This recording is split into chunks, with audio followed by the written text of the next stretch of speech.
আসসালামু আলাইকুম প্রিয় দর্শক, অন্যমঞ্চের আলাপচাইতে আপনাদের সকলকে আমন্ত্রণ জানাচ্ছি।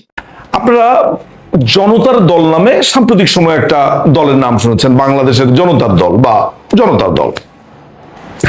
এই দলটির মুখপাত্র হিসেবে বা সামনে আসা হিসেবে আমরা দেখেছি ব্রিগেডিয়ার শামীম কামাল নামে এক লোকের নাম, এরপরে রাওয়ার অবসরপ্রাপ্ত সেনাপ্রধান, তারপরে এনজিও কর্মকর্তা, এদের নাম আমরা দেখেছি, তাদের লোগো টোগো সমস্ত কিছু দেখেছি। কিন্তু যেই লোকটি সবার আগে সামনে দেখতে পাচ্ছি এর নাম হচ্ছে ডেল এইচ খান। আর্মিতে সে মেজর হিসেবে ছিল, এখন তার চাকরিটি নেই। কিন্তু ডেল এইচ খান কেমন নাম? একটা লোকের নাম ছিল দেলোয়ার হোসেন খান, দেলোয়ার হোসেন খান থেকে হয়েছে ডেল এইচ খান, অর্থাৎ নিজের নামের প্রতি তার কোনো কালেই আস্থা ছিল না। এরা আসলে বাংলাদেশী না, এরা আসলে কখনো বাংলাদেশী হতেই চায় নাই, তাই দেলোয়ার থেকে ডেল হয়েছে। যেমন আমেরিকাতে গেলে শামসুজ্জামান স্যাম হয়ে যায়, ঠিক ব্যাপারটা তেমনই। সো এই ডেল এইচ খানের কথা কেন বলছি? কারণ এরা হচ্ছে বাংলাদেশে, এই লোকটি বিশেষ করে হচ্ছে আইএসআই এর অ্যাসেট। আমি যখন বলছি আইএসআই এর অ্যাসেট, অ্যাসেট শব্দটা বলছি, অ্যাসেট মানে সম্পদ, এটাই আপনি জানেন। কিন্তু আমি গোয়েন্দা, যখন আপনারা গল্প পড়বেন, গোয়েন্দা কাহিনী জানবেন, বা আপনারা সিআইএ, কেজিবি, মোসাদ এদের গল্পগুলো শুনবেন, তখন দেখবেন যে এই গোয়েন্দা সংস্থাগুলো বিভিন্ন লোককে যেই দেশে তারা অপারেশন করবে সেই দেশে এজেন্ট নিয়োগ করে। এই এজেন্টকেই মূলত অ্যাসেট বলা হয়। এই ডেল এইচ খান হচ্ছে আইএসআই এর অ্যাসেট। সো আইএসআই এর লোকটা কে? পাকিস্তানি এমবেসিতে এক ব্যক্তি আছে, তার নাম হচ্ছে আতাহার হামিদ খান। এই লোকটি কাউন্সিলর পদে আছে, কনসুলেট হচ্ছে ভিসা প্রসেসিং ইউনিটের। আপনাদেরকে একটা টিপস দিয়ে রাখি, এটা জেনে রাখবেন যে পৃথিবীর বিভিন্ন দেশে ভিসা ইউনিটের যে প্রধানগুলো আছে কিংবা ভিসা ইউনিটগুলো যারা দেখে, সাধারণত এরা গোয়েন্দা সংস্থার লোক। এই আতাহার হামিদ খান এ আসলে কোন সরকারি কর্মকর্তা না, এ হচ্ছে আইএসআই এর মানে সরকারি কর্মকর্তা বটে, অর্থাৎ নরমাল কোন ডিপ্লোম্যাট না। একে আসলে গোয়েন্দা বিভাগ থেকে নিয়োগ দেওয়া হয়েছে বাংলাদেশে। এ সদ্যভাবে আছে, অর্থাৎ কনসুলেটের রূপ ধারণ করেছে। এই লোকটির দায়িত্ব পড়েছে 5ই আগস্টের পরে বাংলাদেশে বেশ কিছু পকেট, ছোট ছোট ছোট ছোট পলিটিক্যাল পার্টি বানানো, যেটির কাজ সে করছে। এটার আবার ফান্ডিং এই ভিক্ষুক রাষ্ট্র পাকিস্তান যে দিতে পারছে তা না। এখান থেকে টার্কি থেকে টাকা আসছে, দুবাই থেকে টাকা আসছে, কাতার থেকে টাকা আসছে, চায়না থেকে টাকা আসছে, বিভিন্নভাবে টাকা আসছে, আর আমেরিকান মদত তো আছেই। এখন আমি যদি আপনাকে এটা প্রশ্ন করি যে এই আতাহার হামিদ খান তাহলে ডেল এইচ কে কিভাবে কাজে লাগাচ্ছে? আতাহার করেছে কি, আপনারা যাকে স্ক্রিনে যার ছবিটা দেখতে পেয়েছেন এতক্ষণ, যে এ করেছে কি, এই দেলোয়ারকে দিয়ে, এই অবসরপ্রাপ্ত বা চাকরিচ্যুত হোয়াটএভার এর আসলে এতই অপাঙ্ক্তেয়, বরাবরই সে ভয়ঙ্কর ভাবে এই সন্ত্রাসবাদে বা অর্থাৎ পাকিস্তানি যে অংশটাকে আর্মিতে থাকা অবস্থাতেই নানানভাবে মদত দিত। এর প্রতি আর্মির বরাবরই নজর ছিল। চাকরি এখন নেই, বুঝতেই পারছেন, মেজর অবস্থাতে চাকরি নেই, তাহলে কি অবস্থা হয়েছে? পড়ালেখা করতে পারেনি, ওই আর্মির ভেতরেও কিন্তু অশিক্ষিত শিক্ষিত এসব ব্যাপার স্যাপার আছে। যাই হোক, এই দেলোয়ার দল বানিয়েছে, দেলোয়ারকে দিয়ে শুধু দল বানিয়ে ক্ষান্ত হয়নি, তাকে দিয়ে যেটা করছে পাকিস্তানি এমবেসি, তাকে দিয়ে টকশো করাচ্ছে, তাকে দিয়ে নানা ধরনের মুভমেন্ট করাচ্ছে, ভারত বিরোধী বক্তব্য বলছে। আপনি দেখবেন দেলোয়ারের ফেসবুকে যদি আপনি যান, তার টকশোগুলো মনোযোগ দিয়ে দেখেন, দেখবেন ভারত পানি দিচ্ছে না, ভারত আমাদের শত্রু, ভারতকে বধ করতে হবে, ভারত আমার এই স্ট্র্যাটেজি করতে হবে। তারেক আপনার মালয়েশিয়াতে গেছে, দিল্লি নাকি নাখোশ, এটা নিয়ে এসে ভিডিও বানাচ্ছে। অর্থাৎ যে কোনো কিছু, তার জীবনের প্রত্যেকটা জিনিস সে যা করেছে বা করছে সেটি হচ্ছে ভারত বিরোধী। এটাই হচ্ছে আইএসআই তাকে যেই টাকা পয়সাগুলো দেয়। যেমন টাকার পরিমাণটা বেশ মজার, আমি যেই টিপসটা পেয়েছি, যেমন সাম্প্রতিক সময়ে সে ধরেন একটা মুভমেন্টের জন্য 1 লাখ টাকা পেলো, 1.5 লাখ টাকা পেলো, 2 লাখ টাকা পেলো, একটা কথা বলার জন্য, একটা টকশোর জন্য ধরেন 5,000 টাকা পেলো। ব্যাপারগুলো এমন, কিন্তু এগুলো বেশ মজার ইনফরমেশন। একটা গ্যাং আছে, 4 জনের পাকিস্তানি এমবিসির একটা গ্যাং আছে, নামগুলো একটু বলে নেই। আরেকটা চরিত্র আছে যার নাম হচ্ছে জেইন আজিজ। এ হচ্ছে পাকিস্তান এমবিসিতে ইনভেস্টমেন্ট এবং আপনার বিজনেস যে অংশটা আছে, ট্রেড, ইনভেস্টমেন্ট, বিজনেস, এই অংশটা সে দেখে। এটিও একটি আইএসআই এজেন্ট, আইএসআই এর সাথে কাজ করছে। আরেকটা চরিত্র আছে, এর নাম হচ্ছে অনিল আসগার। এই অনিল আসগার সে কিন্তু কালচারাল সাইডটা দেখে পাকিস্তান এমবিসির হয়ে। তাদের আলাদা আলাদা রোলস আছে, যেগুলো আমি সামনে আসছি। এদের তিনটারই আবার বাপ হচ্ছে জিয়াউল হক নামে আরেকজন, যে আগে দুবাইতে ছিল, এখন ফার্স্ট সেক্রেটারি হিসেবে এই পাকিস্তান এমবিসিতে এসেছে। যখন আমি আতার হামিদ খানের কথা শেষ করলাম, অর্থাৎ এই ডেলেজ খান বা দেলওয়ারকে দিয়ে সে জনতার দল বানালো, সে আরেকটি দল বানিয়েছে খোমেনি এহসানকে দিয়ে, আপনার বিপ্লবী পরিষদ নামে, জাতীয় বিপ্লবী পরিষদ নামে, আপনারা হয়তোবা দেখেছেন। আবার হাসিনুর রহমান, ওই যে জানেন বাংলাদেশের আরেক চাকরিচ্যুত, দেখতে একেবারে মানে মানে মানে দৈত্য দানবের মতো বিরাট বিরাট মৌচাল একটা লোক, চুল বড়, কি বলে না বলার মাথার কোনো ঠিক নাই। কখনো বলে তাকে নাকি পিএনজি করা হয়েছে, কখনো বলে পিএমজি করা হয়েছে, মানে তার কোনো কিছুরই ঠিক নাই। অথচ এই লোকটি ধর্ষণের দায়ে অভিযুক্ত হয়ে এবং পয়েন্ট ব্ল্যাঙ্কে পার্বত্য চট্টগ্রামে গুলি করার দায়ে অভিযুক্ত হয়ে তার বিচার হয়েছিল। বিচার হয়ে সে আর্মির প্রকোষ্ঠে ছিল, জেলে ছিল, এটাকে সে গুম বলে চালিয়ে দিয়েছে। যাই হোক, মূল কথা এটা না, মূল কথা হচ্ছে যে এই হাসিনুর রহমান এবং barrister S M Shahriar Kabir, যাকে আপনারা হয়তো দেখেন যে বাংলাদেশের প্রত্যেকটা ইতিহাস কথাকে কিভাবে ডিস্টর্ট করছে, বঙ্গবন্ধুকে কিভাবে অপাঙ্ক্তেয় তুচ্ছ করবার মিশনে নেমেছে, এই দুটোকে দিয়ে এই আতার হামিদ আরেকটি পার্টি বানিয়েছে, সেটি হচ্ছে বাংলাদেশ আজাদ পার্টি। তাহলে এখানে দল তিনটি আপনি পেলেন। দেলওয়ার হোসেন খানকে দিয়ে করেছে জনতার পার্টি, খোমেনি এহসানকে দিয়ে করেছে বিপ্লবী দল, বিপ্লবী পরিষদ, আর নতুন করে করেছে সেটা হচ্ছে এস এম শাহরিয়ার কবির এবং হাসিনুর রহমান, এদেরকে দিয়ে করেছে বাংলাদেশ আজাদি পার্টি।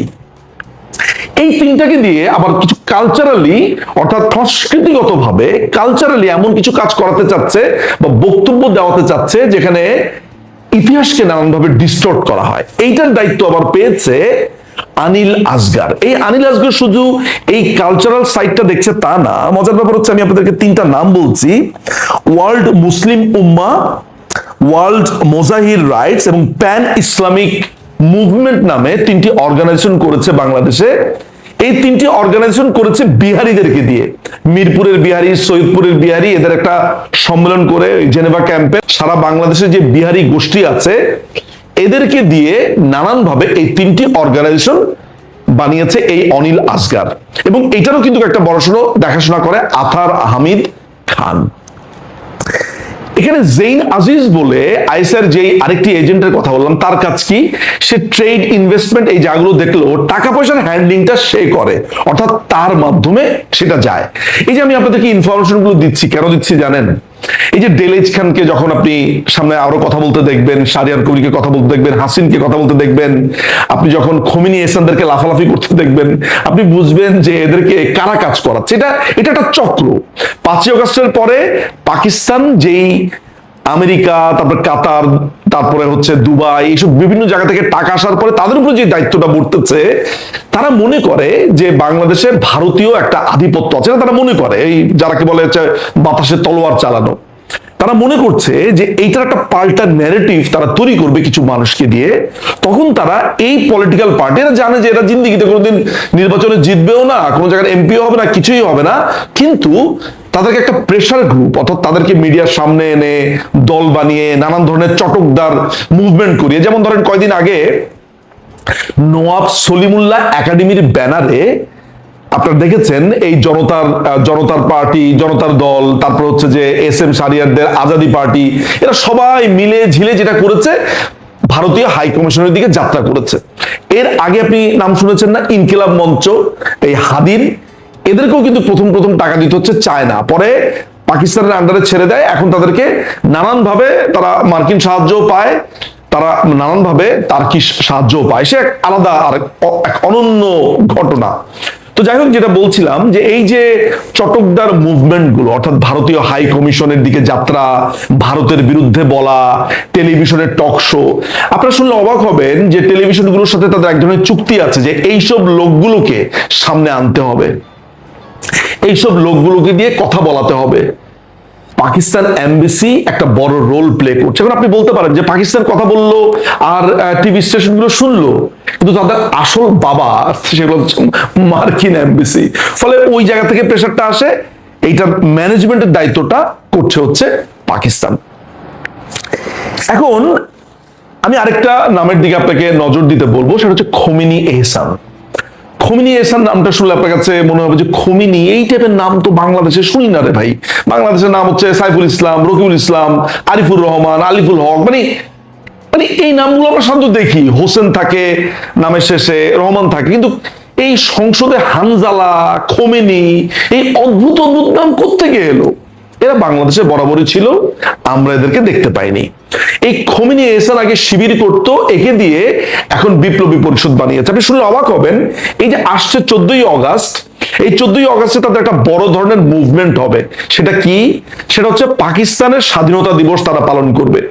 কাদের ব্যানারে করছে? নওয়াব সলিমুল্লাহ একাডেমি। এই নওয়াব সলিমুল্লাহ একাডেমি কার? এই যে কালচারাল সাইটটা যে ছেলেটা দেখে পাকিস্তান এমবেসির, আনিল আসগর, ওর মাধ্যমেই কিন্তু এগুলো হচ্ছে। অর্থাৎ বাংলাদেশে যে টক শো, টিভিতে কে যাবে, কাকে দিয়ে কোন প্রোগ্রাম করাবে, এই জায়গাটা আবার দেখাশোনা করা হচ্ছে Pakistani এমবেসির ISI agent Anil Asgar.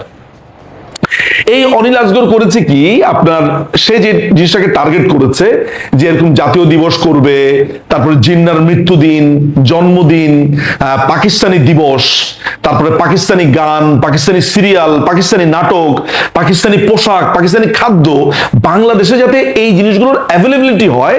Business সাইডটা দেখবে হচ্ছে জেইন আজিজ, আর অনিল আসগর দেখবে কালচারাল সাইডটা, আর পলিটিক্যাল সাইডটা দেখবে হচ্ছে আতাহার হামিদ খান, এবং তাদের বাবা হিসেবে থাকবে হচ্ছে জিয়ালক, যে পুরো ব্যাপারটাকে মনিটর করবে। আমরা পুরো জায়গাটাতে যেটা দেখতে পেলাম, তারা এক ধরনের বয়ান বা ন্যারেটিভ তৈরির কাজ করছে। এই কাজগুলো কেন করছে? তারা মনে করে দেখেছে যে ভারতকে প্রচন্ড চাপের উপরে রাখতে হবে, আওয়ামী লীগকে প্রচন্ড চাপের উপরে রাখতে হবে। যখন আপনি দেখেন যে ওই যে আবাবিল পাখির মতো উড়ে আসবে, যে টাকলা একটা লোক আছে না, ব্যারিস্টার ফুয়াদ, ও কেন এগুলোর ভিতরে আসছে না? কারণ ও তো এবি পার্টি করে, পাকিস্তানের আরেকটা দল। ফলে সে আসছে, সে তাকে আবার দেখাশোনা করছে অনিল আসগরি, বাট ওই টক শোর জায়গাগুলোতে। অর্থাৎ বাংলাদেশের যতগুলো টিভি চ্যানেল আছে, এই টিভি চ্যানেলগুলোতে স্লট ঠিক করা থাকে যে তোমরা সপ্তাহে এতগুলো টক শো হবে, এতগুলো টক শোতে এদেরকে আনতেই হবে। যদি না হয় এই টিভি চ্যানেলগুলোকেই তারা বন্ধ করে দেবে, এবং টিভি চ্যানেলগুলো মোটামুটি অসহায় আকার ধারণ করেছে বা অসহায় হয়ে বসে আছে। এদের কাজটা কি? এরা কিভাবে অপারেট করে? অপারেটিং সিস্টেমটা হচ্ছে এমন যে আপনি জানবেন যে রাওয়াতে, অর্থাৎ রিটায়ার্ড যে আর্মি অফিসারদের যেই গ্রুপটা আছে রাওয়া, এটা তো এখন একদম কমপ্লিটলি জামাত অধ্যুষিত। এইখানকার অফিসারদেরকে দিয়ে তারা বেসিক্যালি তারা টার্গেট করেছে এই আর্মি অফিসারদেরকে দিয়ে।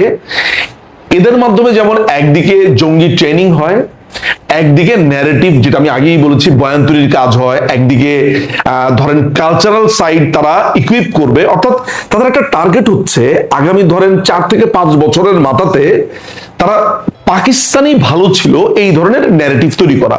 আপনি নিশ্চয়ই হাদি একটা কথা বলেছে, আপনি নিশ্চয়ই সেই কথাটা, বক্তব্যটা শুনেছেন যে মুক্তিযুদ্ধ যে হয়েছে এটা খামাখাই হয়েছে, মুক্তিযুদ্ধ আসলে আওয়ামী লীগ এবং ভারতের চক্রান্তে হয়েছে, এটার কোনো দরকার ছিল না।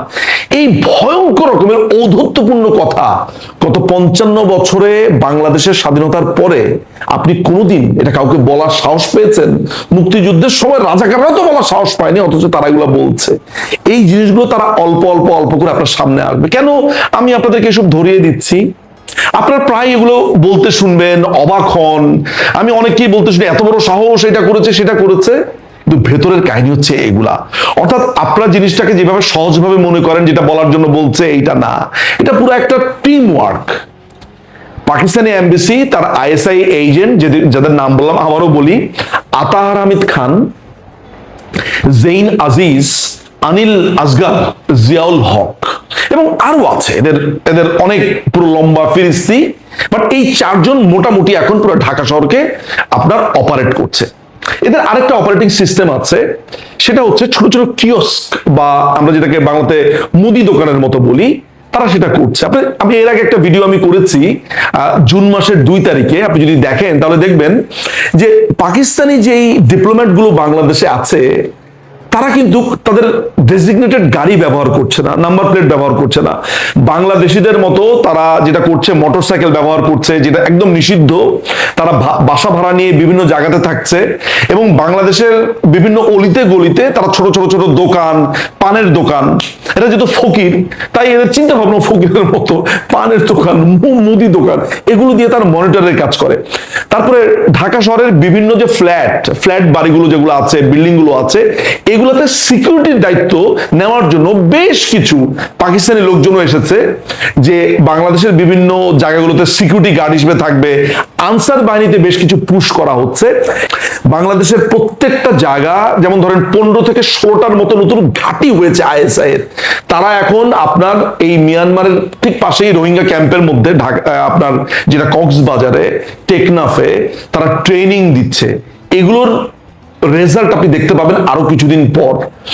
আপনার রংপুরে তারা, বা কুকিচিং বা ভারতের বিরুদ্ধে যে অংশগুলো আছে, এদেরকে তারা ট্রেন করা, রাখা, প্রায় 15 থেকে 16টি বা 18টির মতো নতুন তাদের ঘাঁটি তৈরি হয়েছে। ঢাকা শহরে যেটা আমি বলেছি, ছোট ছোট মুদির দোকান, ফ্ল্যাট বাড়িতে বা বিভিন্ন জায়গাতে বাসা ভাড়া নিয়ে নর্মাল মানুষের মতো থাকা, মনিটর করা, রিপোর্ট করা, এই কাজগুলো করছে। ফলে এই যে আপনি জনতার দল দেখছেন, এই যে আপনি SM শাহরিয়ার কিংবা হাসিনুরের এই যে আজাদ পার্টি হঠাৎ করে দেখেছেন দলবল নিয়ে তারা ভারত বিরোধী বক্তব্য দিচ্ছে, বা খমিনি এহসান, আপনি কি ডটগুলো মিলাতে পারছেন? তিনজনেরই একই কাজ, কিন্তু ডিফারেন্ট ওয়েতে। কেউ টকশোতে এই কথা বলছে, কেউ এই কথা বলছে, কিন্তু রসুনের গোড়াগুলো সব একসাথে। আওয়ামী লীগ বিরোধী কথা বলতে হবে, কালচারাল একটা বড় ধরনের মুভমেন্ট তৈরি করতে হবে, ভারত বাংলাদেশকে ক্ষতি করে ফেলছে, মেরে ফেলছে, এই কথাগুলো বলতে হবে ক্রমাগতভাবে। অথচ 5ই আগস্টের পরে প্রায় 2 বছর হতে চললো, এখনো পর্যন্ত এরা পারেনি এটা বলতে যে ভারতের সাথে কোন ট্রেড ডিলটা দেশ বিক্রির চুক্তি ছিল, ভারতের সাথে কোন ট্রেড ডিলটা এত খারাপ ছিল যেটার জন্য বলা যায় যে ভারতের কাছে দেশ বিক্রি করে দেওয়া হয়েছে। খেয়াল করে কি দেখেছেন যে আমেরিকা বাংলাদেশের জাতীয় সংসদের দক্ষিণ প্লাজাতে তারা প্রোগ্রাম করেছে তাদের ফ্রিডম ডে, স্বাধীনতা দিবস, সেটা নিয়ে একটি কথাও নেই। আমেরিকান এমবেসি বাংলাদেশের রাজনীতিতে ভয়ঙ্কর প্রভাব তৈরি করেছে। তারা নির্ধারণ করে, তারা বলে দেয় কে বাংলাদেশের কোন মন্ত্রণালয়ে পাবে। এই যে খলিলুর রহমান, পুরোপুরি আমেরিকা তাকে এনেছে। এই যে তার সরকার কিভাবে গঠন করবে, ইলেকশন কিভাবে হবে, কমপ্লিটলি এটা আমেরিকা এই প্রভাব বিস্তার করেছে। সেগুলোকে নিয়ে আপনি কখনো দেখেছেন এই ডেলিজ খান, শাহরিয়ার, খমিনি এহসান, হাসিনুর কথা বলবে না, কারণ ওদের টাকার সংস্থানটা এইখান থেকে হয়। ফলে ভবিষ্যতে আপনারা যখন এইসব ভিডিওগুলো দেখবেন, এগুলো নিয়ে কথাবার্তা বলবেন, যখন আপনারা দেখবেন যে একটা সুনির্দিষ্ট ওয়েতে তারা কথা বলছে, একটা পার্টিকুলার সেক্টরে তারা কথা বলছে, আমি নিশ্চিত যে আগে যেইভাবে দেখতেন, এই ভিডিওটা দেখার পরে আপনার দেখার চোখ বা ভাবনা পাল্টাতে পারে। সাধারণ দর্শকদের জন্য আমার কাছে মনে হয় যে এই ফিডগুলো, এই তথ্যগুলো দেওয়াটা জরুরি ছিল। ইতিমধ্যেই আপনারা দেখেছেন যে বিহারি ফাহাম বলা শুরু করেছে যে বাংলাদেশের মুক্তিযুদ্ধ একটা স্ক্যাম ছিল, মুক্তিযুদ্ধকে তুচ্ছ করে আবার পাকিস্তানি বেটার ছিল, এটাকে একটা ফেডারেশন বানানো, এগুলো হচ্ছে লক্ষ্য। আজকে যদি আমার কথাটাকে আপনার মনে হয় যে অতিরঞ্জন, আপনার যদি মনে হয় যে না এটা নাও হতে পারে, গত 2 বছর নিজের চোখেই তো দেখলেন মুক্তিযোদ্ধাদেরকে, মুক্তিযুদ্ধকে নিয়ে, বঙ্গবন্ধুকে নিয়ে কি হয়েছে। আমি তথ্য নিয়ে কথা বলি, তথ্য পেয়ে কথা বলি, এবং সব সময় আমার দর্শকদের প্রতি আমার এই সততা থাকে যাতে কোনোভাবে, যে কোনো দর্শক, তাদেরকে আমি যাতে ডিরেইলড না করি। আশা করি দর্শকরা বুঝবেন, সতর্ক থাকবেন। মাদ্রাসা শিক্ষা সম্পর্কে ব্যাপক প্রশংসা করেছেন আমাদের মুক্তিযুদ্ধ বিষয়ক মন্ত্রী অ্যাডভোকেট আহমেদ আজম খান। তিনি বলেছেন টাঙ্গাইলের কটিয়াদীর উপজেলার একটা অনুষ্ঠানে তিনি বলেছেন, সেটা হলো শিক্ষকদের অনুষ্ঠান, অর্থাৎ মাধ্যমিক পর্যায়ের শিক্ষার মান কিভাবে উন্নয়ন করা যায়, শিক্ষকদের একটা সমাবেশে তিনি এই কথা বলেছেন। তিনি বলছেন মাদ্রাসায় যে শিক্ষা দেয়া হয়, মাদ্রাসাগুলোতে স্কুলের তুলনায় অনেক ভালো লেখাপড়া হয়। মুক্তিযুদ্ধ বিষয়ক মন্ত্রী মাদ্রাসা শিক্ষার প্রসারের জন্য তিনি আরো চেষ্টা করবেন, এবং মাদ্রাসা শিক্ষার প্রশংসায় পঞ্চমুখ আমাদের মাননীয় মন্ত্রী। তিনিও কিন্তু মাদ্রাসায় পড়েননি, তিনি অন্য পড়াশোনা করেছেন, অ্যাডভোকেট হয়েছেন, ইংরেজি শিক্ষায়, বাংলা শিক্ষায় শিক্ষিত হয়েছেন, তিনি মাদ্রাসায় পড়েনি, এবং আমার বিশ্বাস ওনার ছেলে মেয়েরা ওকে মাদ্রাসায় পড়ে না।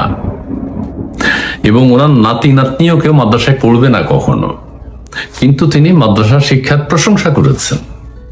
এবং তাদের মন্ত্রণালয়ের আরো মন্ত্রী যারা আছেন তাদের কেউ মাদ্রাসা শিক্ষায় শিক্ষিত না, কেউ মাদ্রাসা পড়ে না, কিন্তু তিনি বলছেন মাদ্রাসা শিক্ষার চেয়ে, স্কুলের শিক্ষার চেয়ে মাদ্রাসা শিক্ষা অনেক ভালো। তিনি বলেছেন যে বিশ্ববিদ্যালয়গুলোতে এখন অধিকাংশই মাদ্রাসার ছাত্রছাত্রী। এটা তো আমরাও বলি, দেশ ধ্বংসের জন্য, সে দেশের শিক্ষা ব্যবস্থা ধ্বংসের জন্য এটা দায়ী। এবং এই মাদ্রাসার ছাত্রছাত্রীরা এই দেশে আধুনিক শিক্ষা চায় না। এরা যে শিক্ষায় শিক্ষিত হয় সেই শিক্ষার প্রশংসা করেছেন আমাদের মন্ত্রী, অথচ তিনি এবং তার 14 গোষ্ঠীতে মাদ্রাসার কোনো ছাত্রছাত্রী নেই। তো এত ভালো যদি হয়, আপনি আপনার ছেলে মেয়ে অথবা আপনার আত্মীয় স্বজনকে কেন মাদ্রাসায় পড়ান না? সলিমুল্লাহ খানের আত্মীয় স্বজন, ছেলে মেয়ে কেউ মাদ্রাসায় নেই, কেউ মাদ্রাসার শিক্ষায় শিক্ষিত নয়, কেউ মাদ্রাসায় পড়ে না, কিন্তু মাদ্রাসা শিক্ষার প্রশংসায় পঞ্চমুখ। আহমেদ আজম বলছেন এখন বিশেষ বিশ্ববিদ্যালয়গুলো, তার মানে বিশ্ববিদ্যালয়গুলো যে মাদ্রাসা হয়ে গেছে, কথা সত্য, কথা সত্য। আমরা এবং দেশের সাধারণ মানুষ তো বলে আসছি দেশের বিশ্ববিদ্যালয়গুলো এখন আর নেই। বিশ্ববিদ্যালয়গুলো যেই জন্য প্রতিষ্ঠিত হয়েছে সেটা মাদ্রাসা শিক্ষার জন্য নয়, মাদ্রাসার ছাত্রছাত্রীদের জন্য নয়, সেটা বিশ্ববিদ্যালয় ওই লাইনে যারা পড়াশোনা করবে সেটা তাদের জন্য। কিন্তু আমাদের দুর্ভাগ্য হচ্ছে মাদ্রাসা থেকে ছাত্রছাত্রীরা এসে তাদের আচার আচরণ, লেবাস সবকিছু মাদ্রাসামুখী হয়ে গেছে, কিন্তু পরে ঢাকা বিশ্ববিদ্যালয় অথবা রাজশাহী বিশ্ববিদ্যালয় বা চট্টগ্রাম বিশ্ববিদ্যালয়। মন্ত্রী কি বলেছে দৈনিক ইত্তেফাক থেকে আমি একটু পড়ে শোনাই। মাদ্রাসাগুলোতে স্কুলের তুলনায় অনেক ভালো লেখাপড়া হয় বলে মন্তব্য করেছেন আহমেদ আজম খান। তিনি বলছেন, আপনারা শুনে অবাক হবেন যে, অথবা হবেন না, আপনারা জানেন যে মাদ্রাসাগুলো আপনারা তো সরকারি স্কুলে, যারা সরকারি স্কুলের শিক্ষক তাদের একটা অনুষ্ঠানে বলছেন, আপনারা তো সরকারি স্কুলে চাকরি করেন, স্কুলে যান বা না যান, পড়াশোনা করান বা না করান, মাস শেষে আপনারা একটা নির্দিষ্ট বেতন পান, অবসরের পেনশন পান। কিন্তু মাদ্রাসার শিক্ষায় বড় কোনো সরকারি অনুদান নেই, বেতন নেই, নাই কোনো গ্র্যাচুইটি নেই। আজকে মাদ্রাসাগুলোতে আপনাদের তুলনায় অনেক ভালো লেখাপড়া হয়। আপনি অবাক হয়ে যাবেন, দেশের বড় বড় বিশ্ববিদ্যালয়গুলোতে বেশিরভাগ শিক্ষার্থী এখন মাদ্রাসার। এটা মন্ত্রী নিজেই বলছেন, অথচ তার বংশের কেউ মাদ্রাসায় নেই, তিনি কোনোদিন মাদ্রাসায় পড়েননি। তিনি মাদ্রাসা শিক্ষার এত প্রশংসা করেছেন শিক্ষকদের সামনে। তো মাদ্রাসা করেন, আরো মাদ্রাসা করেন, বাংলাদেশকে জঙ্গি উৎপাদনের কারখানা তৈরি করেন। এবং মাদ্রাসা শিক্ষায় পড়ে আপনি জানেন দেশের স্বাধীনতা, সার্বভৌমত্ব সমস্ত কিছু এরা অবিশ্বাস করে, বিশ্বাস করে না। এরা সৌদি আরবের ভাষায়, আরবি শিক্ষায় শিক্ষিত হতে চায়। আমাদের ভাষা তো আরবি না, বাংলাদেশের ভাষাকে তারা গ্রহণ করতে চায় না। বাংলাদেশের স্বাধীনতা, মুক্তিযুদ্ধ, বাংলাদেশের স্বাধিকারকে তারা স্বীকারই করে না। তারা মাদ্রাসার ছাত্র। আহমেদ আজম খান সেটা প্রশংসা করে গেছেন। দৈনিক ইত্তেফাক দেখলে আপনারা হয়তো যারা পড়বেন তারা অবাক হবেন। দেশের কোন শিক্ষা ব্যবস্থার তিনি এত প্রশংসা করেননি যেটা করেছেন মাদ্রাসার শিক্ষা নিয়ে। মন্ত্রীর যে তিনি বলছেন স্কুলের শিক্ষা লজ্জাজনক, আমি একটু পড়ে শুনাই আপনাদেরকে। যদি বলতে চাই যে প্রাইমারিতে শিক্ষার্থীরা শিখছে, প্রাইমারি স্কুলে শিক্ষার্থীরা যা শিখছে তাও উপরে উঠে কয়েকজন বিশ্ববিদ্যালয়ের দরজায় ঢুকতে পেরেছে, সেটা অত্যন্ত লজ্জাজনক। মানে সাধারণ শিক্ষায় শিক্ষিত যারা, তারা কয়জন বিশ্ববিদ্যালয়ে ঢুকতে পেরেছে, এটা লজ্জাজনক। তিনি বলছেন যে মাদ্রাসা শিক্ষার্থীরাই বেশি ঢুকেছে। আমি কেন বলছি যে আপনাদের অস্তিত্বে টান পড়েছে, কারণ একটা সময় ছিল ইংলিশ স্কুল বা পাকিস্তানের আমলে, পাকিস্তান আমলেও আমাদের দেশে ইংলিশ স্কুল ছিল, পাবলিক স্কুল আছে, কিন্তু সেই স্কুলগুলো থেকে কয়জন বিশ্ববিদ্যালয়ে চান্স পায়? তিনি বলতে চাচ্ছেন মাদ্রাসা ছাত্রছাত্রীরাই বেশি এখন বিশ্ববিদ্যালয়গুলোতে পড়াশোনা করে। এটা দুঃখজনক, একজন মন্ত্রীর মুখ থেকে আমাদেরকে এগুলো শুনতে হলো। কিন্তু মাদ্রাসায় যে বলৎকার হয়, মাদ্রাসায় যে শত শত শিক্ষক যারা আছেন তারা যে সবাই বলৎকার করেন, এই কথাটি তিনি বলেছেন। তিনি জানেন, পত্রপত্রিকা দেখেন না, সোশ্যাল মিডিয়া দেখেন না, মাদ্রাসার মসজিদের ইমাম, মুয়াজ্জিন তারাও বলৎকারে লিপ্ত। একটা মাদ্রাসার 50 জন নারীকে একজন প্রিন্সিপাল ধর্ষণ করেছে। একটা মাদ্রাসার বাচ্চাদেরকে প্রতিনিয়ত ধর্ষণ করে, বলৎকার করে। সেই মাদ্রাসার প্রশংসায় আমাদের মন্ত্রী একজন ক্ষমতায় থেকে তিনি বলছেন মাদ্রাসায় শিক্ষা দেশের সেরা শিক্ষা, স্কুল কলেজের তুলনায় মাদ্রাসায় এখন অনেক ভালো শিক্ষা হয়, ভালো পড়াশোনা হয়। কিন্তু সেটা কি পড়া হয় সেটা কি জানে কেউ? মাদ্রাসা শিক্ষায় কি শিক্ষা দেয়া হয় সেটা কি জানে মন্ত্রী মহোদয়? কি জানেন? জানেন না, সেটা তাকে জানতে হবে। জি প্রিয় দর্শক, দুঃখের সাথে কথাগুলো শেয়ার করলাম, অনেকের ভালো লাগবে না জানি, তবুও শুনবেন, হয়তো অনেকেই শুনবেন, শুনে থাকবেন। মন্ত্রী বলছেন মাদ্রাসা শিক্ষকদের সততা ও নিষ্ঠার প্রশংসা করে মন্ত্রী বলেন মাদ্রাসার প্রত্যেক শিক্ষক 5 ওয়াক্ত নামাজ পড়ে, বলাৎকারও করে, এবং তারা মনে করে শিক্ষা দেয়া তাদের দায়িত্ব বা কর্তব্য। দেয় কি ধরনের পিটানো হয়, মিনিমাম কোন ভব্যতা সভ্যতা মাদ্রাসায় শিক্ষায় মাদ্রাসার হুজুরদের মধ্যে নেই। ছাত্রছাত্রী